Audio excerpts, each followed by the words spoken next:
The biggest moneymaker of your nonprofit gala should be the paddle raise or the fund a need, the special appeal, the mission moment, whatever you want to call it. This is when people simply raise their paddles to donate.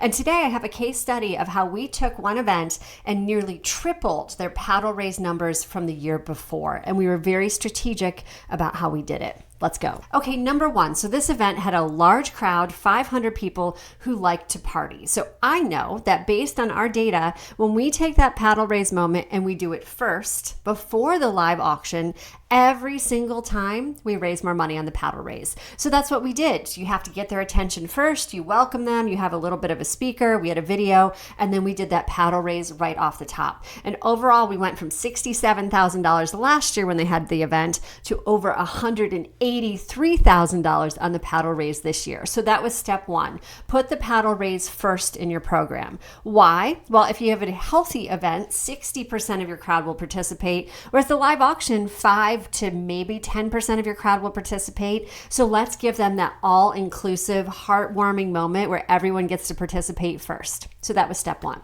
Step two was that we brought in a professional videographer. The year before, they had a speaker before they did the ask. Speakers are great. However, it can be a little bit of a wild card.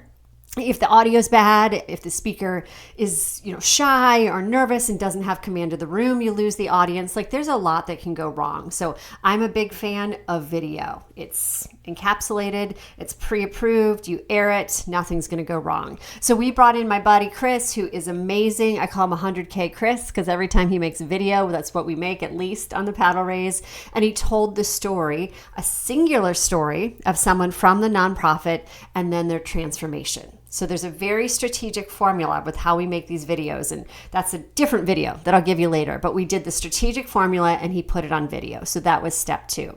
Also, to go along with step two, after that video played, we had the athletes. This was for Special Olympics. We had two of the athletes who are featured in the video come on stage, and I said, hey, Stevie, how much do you want to raise tonight? And he was the one who threw out a lofty goal of let's fund 1,000 athletes. It's $100 an athlete, so he was asking for $100,000. So it meant more after watching the video with Stevie in it, and then for him saying, let's do this, versus me saying it. So that was step two. Step three was that we totally changed the structure of the paddle raise. The year before, the auctioneer swept the crowd and asked everyone by saying, it's $100 an athlete, raise your fingers to tell me how many athletes you want to fund. So 1, 2, 3, 4, whatever. I've done it that way before. It works, but I'm telling you, again, my data shows we always raise more when we do it in tiers. So what do I mean for tiers? Instead of walking table to table where you're going to lose the entire crowd, people start talking, they don't pay attention, it becomes a chaotic moment. We're going to put it in tiers. And we started with $20,000, 10, 5, 2,500, 1,000, 500, 250, and 1. So when you do the tiers, people pay more attention, and it goes faster. And right off the top, we had 3 people give gifts of $25,000. So we were 3/4 of the way to our goal in the first 60 seconds. It was awesome.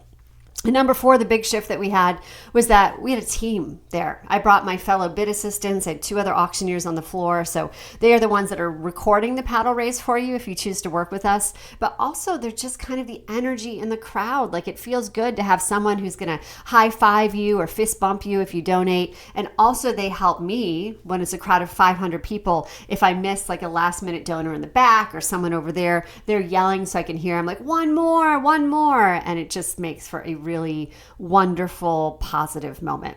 So those are the 4 steps that we took to take a paddle raise from like $67,000 to $183,000. And guess what? You can do the same thing with your own event. Give us a follow at Giving for Good and go to our website if you want more information.